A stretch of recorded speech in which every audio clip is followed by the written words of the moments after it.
नमस्कार, मी रुचिता. ॲग्रोनमध्ये आपल्या सर्वांचं स्वागत. दर्जेदार शेतमालाला नेहमी भरपूर मागणी असते हे आपल्याला माहिती आहे. यातलं बेस्ट उदाहरण म्हणजे टोमॅटो.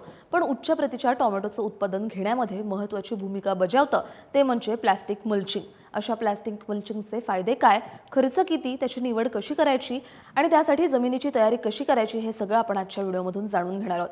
त्यामुळे व्हिडिओ शेवटपर्यंत नक्की बघा. मुळात प्लास्टिक आच्छादन जमिनीवर अंथरलेलं असतं. त्यामुळे अर्थातच तण वाढत नाही, जमिनीतल्या पाण्याचं बाष्पीभवन कमी होतं, खतांचा नाश थांबतो आणि या सगळ्यांमुळे मजुरीचा खर्च कमी होतो. यासोबत जमिनीचं तापमान संतुलित राहतं, जमिनीमध्ये गरजेच्या जीवाणूंची वाढ होते, तसंच मल्चिंगमुळे कीड रोगांचा प्रादुर्भाव कमी होतो.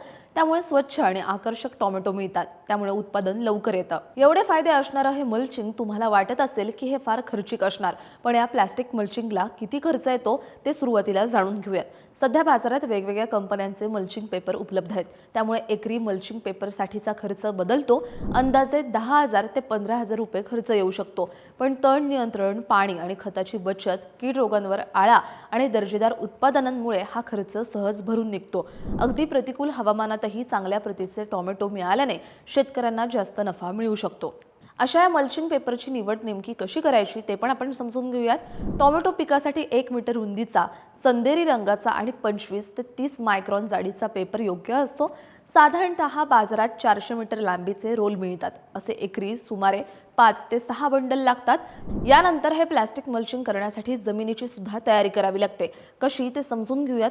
मल्चिंग करण्यापूर्वी मातीचं परीक्षण करून जमिनीचा सामू 6 ते 7 दरम्यान ठेवायचा आहे. नांगरट करून माती भुसभुशीत करायची आहे. 3 फूट रुंदीचे गादी वाफे तयार करायचे.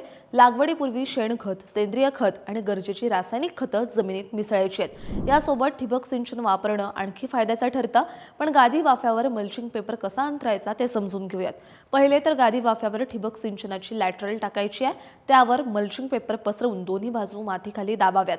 त्यानंतर 2 ते 2.5 फूट अंतरावर सुमारे 8 ते 10 सेंटीमीटर व्यासाची छिद्र पाडून घ्यायची आणि त्यामध्ये ट्रेमधली रोपं लावायची. प्लास्टिक मल्चिंगचे फायदे आणि वापर तर आपण पाहिले, पण त्याची दुसरी बाजू काय आहे हे आपण समजून घेऊयात. प्लास्टिक आच्छादनाचा खर्च भरून निघत असला तरी सुरुवातीला जास्त खर्च येतो. तसंच काढणी आणि अंतर्मशागत करताना त्याला काळजीपूर्वक हाताळावं लागतं. यासोबत 2 बेडमधल्या मोकळ्या जमिनीची धूप होऊ शकते आणि उंदीर, घुशी, कागद कुरतडूही शकतात. त्यामुळे त्याची योग्य देखभाल घेणं आवश्यक असतं.